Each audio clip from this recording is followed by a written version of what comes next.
दोस्तों इस वीडियो में मैं आपको WWE के 2020 के 5 सबसे ओवररेटेड रेसलर्स के मुतालिक बताऊंगा। तो चलें शुरू करते हैं।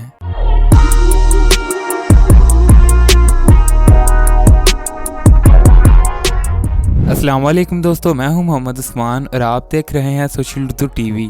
दोस्तों इस वीडियो में मैं जिन रेसलर्स का जिक्र करूंगा वो मेरे अपने ख्याल के मुताबिक ओवररेटेड हैं और आप इससे इख्तिलाफ भी कर सकते हैं। तो चलें वीडियो की तरफ बढ़ते हैं। Number 5, AJ Styles. दोस्तों मेरे ख्याल में एजे स्टाइल्स भी एक ओवररेटेड रेसलर हैं क्योंकि इन्हें हमेशा ही टाइटल अपॉर्चुनिटी दे दी जाती है और इसके अलावा इन्हें स्क्रीन पर बहुत ज्यादा टाइम भी मिलता है, जिसकी वजह से कई नए रेसलर्स पीछे रह जाते हैं। और हालांकि एजे स्टाइल बहुत अच्छे परफॉर्मर हैं, लेकिन फिर भी मेरे ख्याल में एजे स्टाइल ओवररेटेड रेसलर हैं। Number 4, Otis.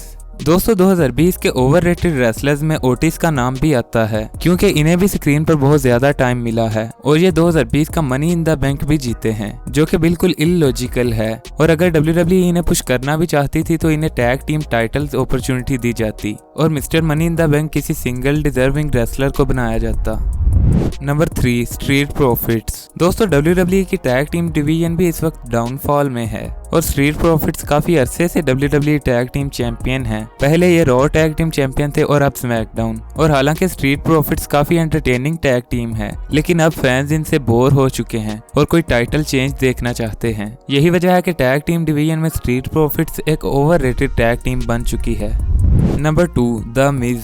दोस्तों द मिज को भी स्क्रीन पर काफी टाइम मिल चुका है और अब इनकी जगह किसी नए और डिजर्विंग रेसलर को होना चाहिए, लेकिन इन्हें स्टिल बहुत बड़ा रेसलर दिखाया जा रहा है। पहले ये मनी इन द बैंक जीते और अब सर्वाइवर सीरीज पर ये बैटल रॉयल विनर भी बन चुके हैं। यही वजह है कि मिज भी 2020 के ओवररेटेड रेसलर्स में शामिल हैं।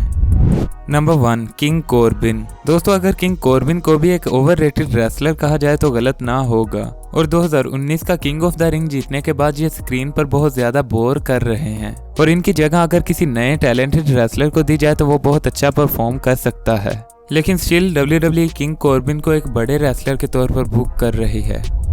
दोस्तों ये थे वो रेसलर्स जो मेरे ख्याल में ओवररेटेड हैं और आपके ख्याल में कौन से रेसलर्स ओवररेटेड हैं कमेंट सेक्शन में जरूर बताइएगा। अगर आपको वीडियो पसंद आई हो तो इसे लाइक करें और ऐसी मजीद वीडियोस के लिए हमारे चैनल को सब्सक्राइब कर लें।